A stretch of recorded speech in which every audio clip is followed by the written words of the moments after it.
Hi friends, welcome to my channel Lakshmi kitchen blogs. అందరు ఎలా ఉన్నారు ఫ్రెండ్స్? బాగున్నారా? మరొక వంటతో మళ్ళీ వచ్చాను ఫ్రెండ్స్. జొన్న రొట్టెని ఎలా చేసుకోవాలో చూద్దాం ఫ్రెండ్స్. ముందుగా ఒక గిన్నె తీసుకొని అందులో ఒక చెంబడు వాటర్ పోసుకొని కొంచెం సాల్ట్ వేసుకొని ఆ వాటర్ని బాయిల్ చేసుకోవాలి. బాయిల్ వేయడానికి స్టవ్ మీద పెట్టుకున్నాక మళ్ళీ ఒక బేసన్ గిన్నె తీసుకొని దాంట్లో ఒక 2 కప్పుల జొన్న పిండిని తీసుకోవాలి. 2 కప్పుల జొన్న పిండిని అయితే తీసుకున్న ఫ్రెండ్స్. నేను ఈ జొన్న రొట్టెకి వేడి నీటితో మాత్రమే చేయడానికి వస్తుంది, చల్ల వాటర్తో చేయడానికి రాదు.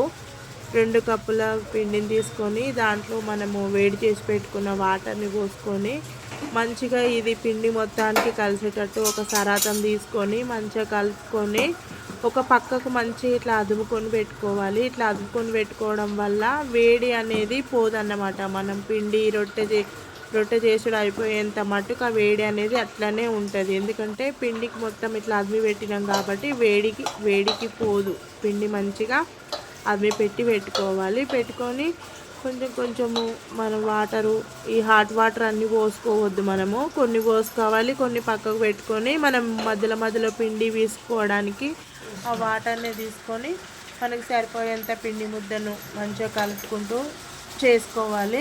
పేనం పెట్టుకోవాలి, పేనం వేడెక్కనియాలి.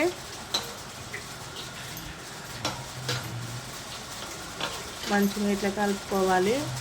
పిండి ఎంత మంచిగా మెదుపుకొని కలుపుకుంటామో అంత మంచిగా రొట్టె చేయడానికి వీలుగా ఉంటుంది.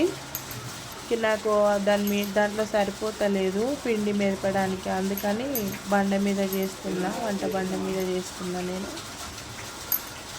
మంచిగా మెదుకొని మనకి ఎంత అయితే అవసరమో అంత తీసుకొని కింద పొడి పిండి చల్లుకుంటూ మనం రొట్టె చేసుకోవాలి ఫ్రెండ్స్. జొన్న రొట్టె చిన్నప్పుడు నేనైతే ఎన్ని తిన్నానో అన్నీ తినలేకుండా అయిపోయినా ఫ్రెండ్స్. ఎందుకంటే ఇది చేసుకోవడానికి చాలా టైం పడుతుంది, అందుకని చేయడమే ఆపేసిన. నేను ఎప్పుడో ఒకసారి వీలున్నప్పుడు మాత్రమే చేస్తాను. అందుకని ఈరోజు అయితే నేను ఫిక్స్ అయిపోయినా. మా ఆయన బోటి తీసుకొచ్చిండు. బోటి కర్రీకి కాంబినేషన్ జొన్న రొట్టె అయితే బాగుంటుందని చెప్పి ఇక జొన్న రొట్టె అయితే చేసిన ఫ్రెండ్స్. 2 కప్పుల పిండికి 8 జొన్న రొట్టెలు అయినాయి ఫ్రెండ్స్.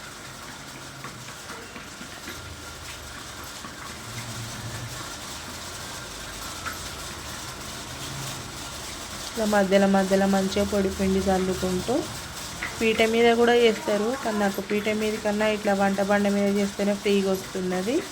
మంచిగా మధ్యలో అటు ఇటు తిప్పుకుంటూ మంచిగా మనం ఎంత వెడల్పైన చేసుకోవచ్చు.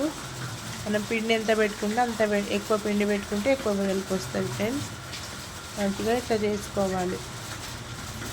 ఓపిక అయితే ఉండాలి ఫ్రెండ్స్. ఓపిక ఉంటే ఏదైనా చేసుకోవచ్చు. తినాలని ఉంటే అది, కానీ చేయాలంటే బద్ధకం ఉంటే చేసుకోలేము. అందుకని మన హెల్త్కి మంచిది కాబట్టి జొన్న రొట్టె తినాలి ఫ్రెండ్స్. చేసుకోవడంలో టైం ఎక్కువనే పడుతుంది, కానీ హెల్త్కి అయితే ఇది మంచిది. అందుకని ఈరోజు అయితే నేను జొన్న రొట్టె చేసిన ఫ్రెండ్స్. మా పిల్లలు కూడా చాలా ఇష్టంగా తిన్నారు. ఇట్లా వేసుకొని ఒకవైపు రొట్టె పేలిపోకుండా ఉండడం కోసము వాటర్ స్ప్రెడ్ చేసుకోవాలి. వాటర్ స్ప్రెడ్ చేసుకొని దీన్ని మరలేసుకోవాలి. అంతే ఫ్రెండ్స్. ఒకదాని తర్వాత ఒకటి ఇట్లా చేసుకోవాలి జొన్న రొట్టెలు. మంట మాత్రం హై ఫ్లేమ్లోనే ఉంచుకోవాలి.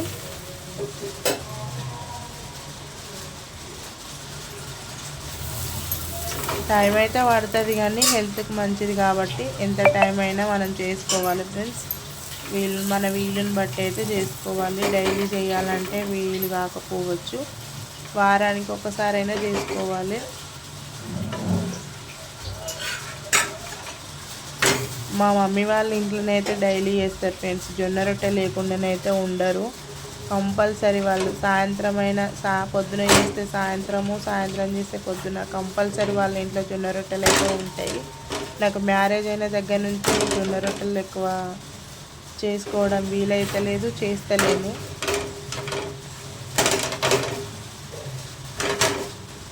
ఇంతే ఫ్రెండ్స్. జొన్న రొట్టెలు చేయడము పెద్ద మహావిద్యం కాదు, సింపుల్గా చేసుకోవచ్చు. ఇట్లా మంచిగా రెండు వైపులా కాల్చుకోవాలి. ఇది హాట్ వాటర్ అయితేనే కొంచెం పిండి సాగుతుంది, చేసుకోనికి వస్తుంది. చల్ల వాటర్ నార్మల్ వాటర్తో అయితే చేయనీకి రాదు ఫ్రెండ్స్. మా అమ్మ వాళ్ళు అయితే చేతుల మీదనే చేస్తారు. నేనన్నా బండ మీద పీట మీద చేస్తున్నా కానీ మా అమ్మ వాళ్ళు అయితే అమ్మ వాళ్ళు మాత్రం చేతుల మీదనే చేస్తారు ఫ్రెండ్స్. ఇట్లా కాదు, ఎంత పెద్దగా చేస్తారంటే చాలా పెద్దగా చేస్తారు. నేను ఎప్పుడైనా విలేజ్కి వెళ్ళినప్పుడు ఏమైనా పండుగ చేసినప్పుడు వాళ్ళు ఏ విధంగా జొన్న రొట్టెలు చేస్తారో చూస్తా ఫ్రెండ్స్. ఏదైనా ఫెస్టివల్ వచ్చిందనుకో వాళ్ళు ఎన్ని రొట్టెలు చేస్తారంటే, నేనైనా 8 రొట్టెలే చేసిన, వాళ్ళు మాత్రము ఒక ఇంట్లో ఒక పరద వేసి ఆ పరద నిండుగా ఒక 50-60 జొన్న రొట్టెలు చేస్తారు ఫ్రెండ్స్. మనం చాలా తక్కువ. అంతే ఫ్రెండ్స్. నచ్చితే లైక్ చేయండి, షేర్ చేయండి, సబ్స్క్రైబ్ చేసుకోండి. మరొక వంటతో మళ్ళీ కలుద్దాం friends. Thank you for watching.